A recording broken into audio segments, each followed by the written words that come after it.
तो बच्चों, मैं आज फिर आपके लिए एक पॉइंट लेके आया हूँ जो बहुत ही डिमांडिंग पॉइंट है।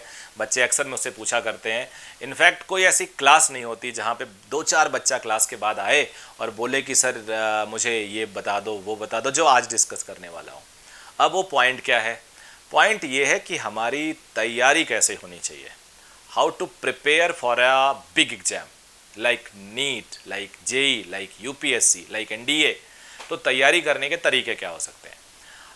मैं पिछले 19 ईयर से आपको पढ़ा रहा हूँ और उससे पहले मैंने 4 साल बीटेक किया, उससे पहले मैंने 1 साल कॉम्पिटिटिव तैयारी की और उससे पहले मैंने 2 साल ट्वेल्थ किया। तो उस पूरे एक्सपीरियंस से जो करीब करीब मेरा आप कह सकते हो 25 साल का एक्सपीरियंस है, उस एक्सपीरियंस से मैं आपको बता सकता हूँ कि आपको कैसी पढ़ाई करनी चाहिए जिससे कि फ़र्स्ट गो में आपका सिलेक्शन हो जाए। फर्स्ट गो में सिलेक्शन बहुत इम्पॉर्टेंट है और आप सबका ड्रीम होता है, आपके पेरेंट का ड्रीम होता है, सारा सपोर्ट सिस्टम जो लगा होता है उन सबका ड्रीम होता है कि फ़र्स्ट टाइम ही आपका सिलेक्शन हो जाए। लेकिन हम कुछ ऐसी गलतियां करते रहते हैं क्योंकि 16 लाख बच्चे नीट में, 8 लाख बच्चे जेई में, 7-8 लाख बच्चे सिविल सर्विसेज में, एनडीए में लाख बच्चे, 2 लाख 3 लाख बच्चे। तो कुल मिला के जो ये सब इतना सारा भीड़ है, सीटें चुनिंदा हैं, तो ये तो संभव ही नहीं है कि सबका सिलेक्शन हो जाए। तो आज की वीडियो में जानेंगे कि हम 16 लाख में से कैसे टॉप 10,000, 2,000, 1,000 में आए, कैसे 8 लाख में से हम टॉप 1,000 में आए पहली बार बिना किसी डाउट के।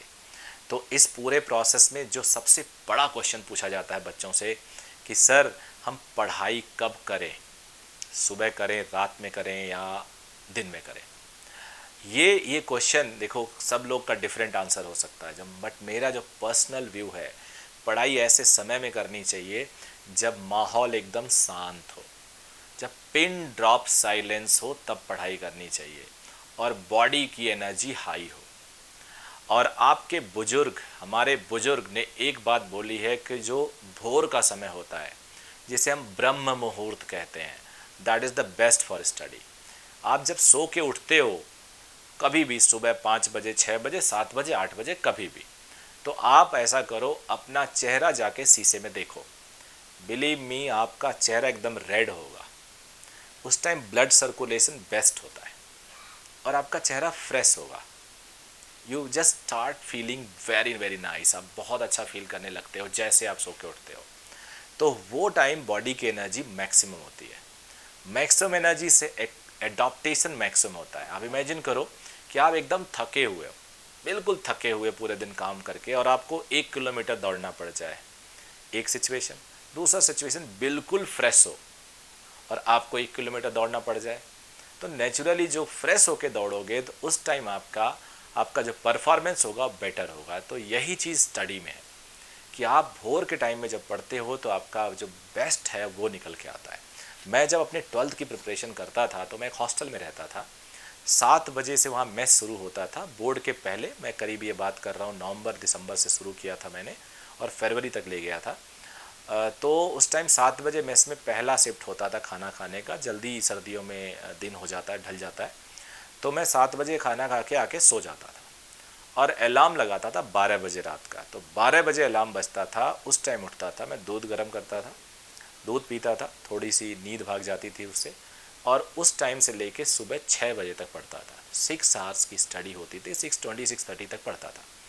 और अगेन सर्दियों में दिन छोटा होता है, रात बड़ी होती है, उस टाइम 6, साढ़े 6 बजे सो जाता था। हमारा स्कूल गवर्नमेंट स्कूल था तो 10 बजे से चलता था, तो मैं 8-9 बजे तक उठता था।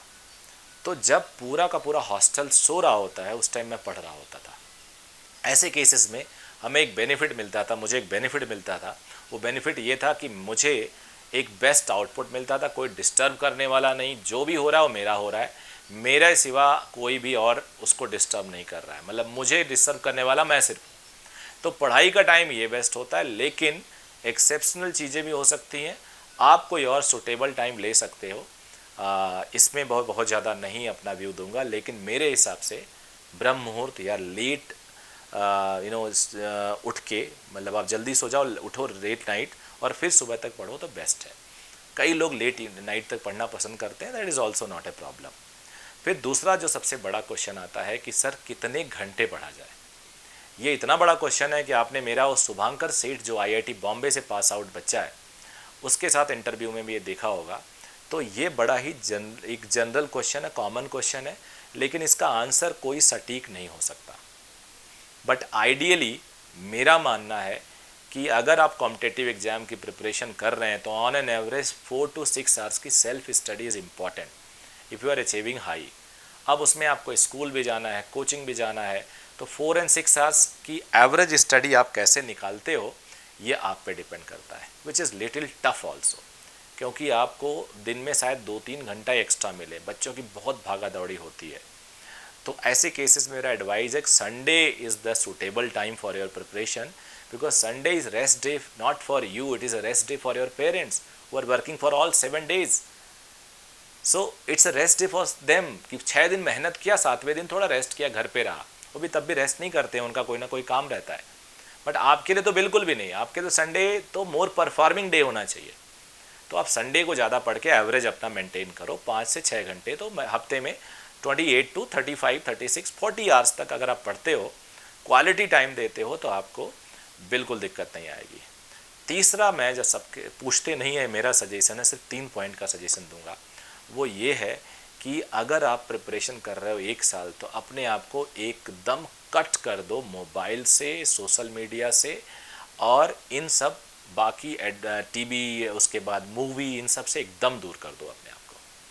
अगर दिमाग में 50 थॉट रहेंगे तो पढ़ते टाइम वो थॉट आते हैं, ये प्रूव्ड है, पढ़ते टाइम वो थॉट आते हैं, आप बच ही नहीं सकते। तो आप अपने दिमाग से ये चीज़ हटाना चाहते हो, बेस्ट आउटपुट देना चाहते हो, तो आपको क्या करना है? आपको टीवी नहीं देखना है, आपको मूवी नहीं देखना है, आपको सोशल मीडिया नहीं यूज़ करना है। व्हाट्सएप कम से कम डिलीट कर दो, कुछ फ़र्क नहीं पड़ता। तो ये सारी चीज़ें अगर आप कर जाते हो, मेरा मानना है दुनिया की कोई ताकत आपको नहीं रोक सकती। और आखिरी में जो सबसे इम्पॉर्टेंट चीज़ है आपके पास, वो आपका दृढ़ संकल्प होना चाहिए, गोल होना चाहिए। गोल क्लियर है, नोबडी कैन स्टॉप यू। और गोल अगर हिलता रहता है, ये भी नहीं तो ये भी नहीं तो ये, nobody can achieve it for you, कुछ भी नहीं कर सकते। बहुत सारे लोग लगे हुए रेस में, वो छीन लेंगे आपसे, क्योंकि तो रेस है, जो सबसे पहले पहुंचेगा वो ले लेगा। तो मैं चाहता हूं आप अपने गोल में कंप्लीट करें, उसको अचीव करें और सक्सेसफुल पर्सन बने, और मुझे बताएं कि आपने कुछ फ़ायदा उठाया इसकी प्लानिंग। अगर आप ये प्लानिंग करते हैं और आपको फ़ायदा होता है तो ज़रूर आके बताइए, चाहे वो 1 हफ्ते में, चाहे 2 हफ्ते में। और बहुत सारे मैंने ऐसे मोटिवेशन स्टोरीज़ डाली हैं आप लोग को, अपने दोस्तों को, अपने रिलेटिव को, अपने कज़न्स को ये भेजो जहाँ से वो बेनिफिट उठा सके।